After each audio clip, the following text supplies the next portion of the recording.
अस्सलाम वालेकुम रहमत उल्लाह जी। कमिश्नर रावलपिंडी लियाकत अली चट्ठा का तो आपने सुन लिया होगा बयान। मैं इस वक्त एक अजीब सी कैफियत में आ गया ये सुन के, ये क्या हो रहा है पाकिस्तान के अंदर। वैसे तो पूरी दुनिया, पूरे पाकिस्तान को पता था, शोर मचा हुआ था कि ये धांधली करते हैं। पहली दफा किसी ने जुर्रत किया है। लियाकत अली चट्ठा, तुम्हारी जुर्रत को सलाम। उस सिस्टम से कोई तो बोला है इनके खिलाफ, किसी ने तो बात की है कि 70-70 हज़ार की लीड से लोग जीत रहे थे। अब सोचने की बात यह है, ये रावलपिंडी डिवीजन में कौन कौन से इलाके आते हैं पहले जरा ये सुने। इसके अंदर एमपीए एमएनए कौन कौन से आ रहे हैं ये सुने। उसके बाद आगे ये लोग क्या करेंगे लियाकत अली चट्ठा साहब के साथ। और अपने बयान में एक उन्होंने गलती की है, वो भी मैं आपको बताता हूँ कि उन्हें क्या बात नहीं कहनी चाहिए थी, जिस मसला हो सकता है। अब सुने जरा। सबसे पहली चीज ये है कि आप इधर से शुरू करें। जेलम भी आता है डिवीजन के अंदर रावलपिंडी, उसके बाद गुजर खान भी आएगा, उसके बाद रवात भी आएगा। ये सारे इलाके इस डिवीजन के अंदर आएंगे। बड़े बड़े नाम आएंगे, हनीफ अब्बासी का नाम आएगा, उसके बाद फयाजुल हसन चौहान का नाम आएगा, और बड़े बड़े नाम हैं जो नून लीग के जीते हुए हैं लोग और जो रात तक हारे थे। अब मसला ये है कि इन सारे लोगों को तो ये एक्सपोज कर गए और अपना आपको इन्होंने कहा कि मुझे जनाब मैं पुलिस के हवाले करता हूँ। दो नाम इन्होंने और भी लिए हैं। अदलिया में से एक नाम लिया और एक नाम लिया चीफ इलेक्शन ऑफिसर का, उसका भी नाम लिया। अभी तक उनको गिरफ्तार नहीं किया। अपनी गुफ्तगू के अंदर चट्ठा साहब ने ना एक चीज़ गलत कह दी।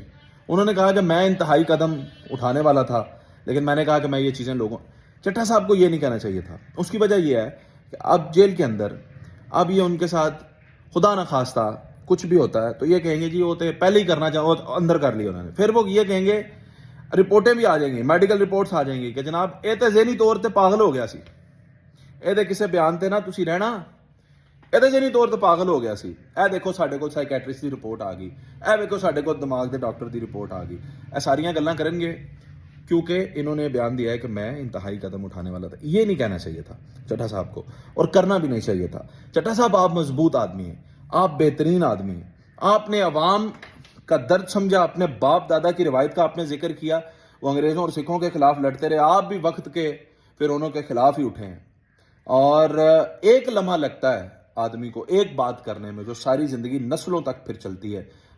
पाकिस्तान आपको इंशाल्लाह याद करेगा कि आपने सिस्टम के खिलाफ आवाज़ उठाई थी। मैं आपको एक बात बताऊं, जो शख्स ये कह रहा है ना कि ये सारा कुछ मैं अपने ऊपर लेता हूं और ये हमने किया, ये उस वक्त भी इसका ज़मीर नहीं गवारा करता होगा। वो कहता मुझे नींद नहीं आती, मैं ये जुल्म ही नहीं ले सकता, मैं ये प्रेशर ही नहीं ले सकता। मैं आपको ये बात बताऊं, ये उस वक्त भी रजामंद नहीं होगा ये शख्स, लेकिन जैसे तैसे किसी प्रेशर दबाव में इसने ये काम किया है। अब जबकि उन्होंने एक्सपोज कर दिया है, अब देखना ये है कि नताइज पे इसका क्या असर पड़ता है।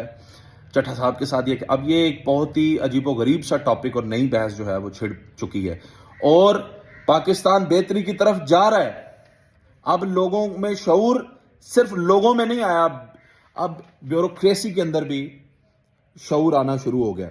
शऊर तो उनमें पहले ही होता, पढ़े लिखे लोग होते हैं, लेकिन उन्होंने कहा है कि इन एमएनए एमपीएस के लिए जो वजारत की शेरवानियाँ सिवा के बैठे हुए हैं, इनके लिए कोई गलत काम ना करें। मुल्क की आवाम का सोचें, मुल्क के लिए काम करें। ये बड़ा आला पैगाम है और ये अगर काम हमारे ब्यूरोक्रेट्स समझते हैं और आवाम की खिदमत करते हैं तो मेरा ख्याल है अब मुझे पाकिस्तान तरक्की करता हुआ नज़र आ रहा है। इस तरह के लोग जब निकलते हैं, ये एक माइंड सेट है, ये माइंड सेट है। इसका मेरी और आपकी ज़ात पे कितना असर पड़ेगा मैं नहीं जानता, लेकिन अगर ब्यूरोक्रेट्स इससे मुतासिर हो गए ना और उन्होंने कह दिया कि नहीं हमने नहीं करप्शन करनी तुम लोगों के लिए, बस वतन अजीज़ तब तरक्की करेगा। अफसोसनाक ये बात है और इस पे जो भी अपडेट्स आती हैं वो फिर आपके साथ इंशाल्लाह शेयर करते हैं।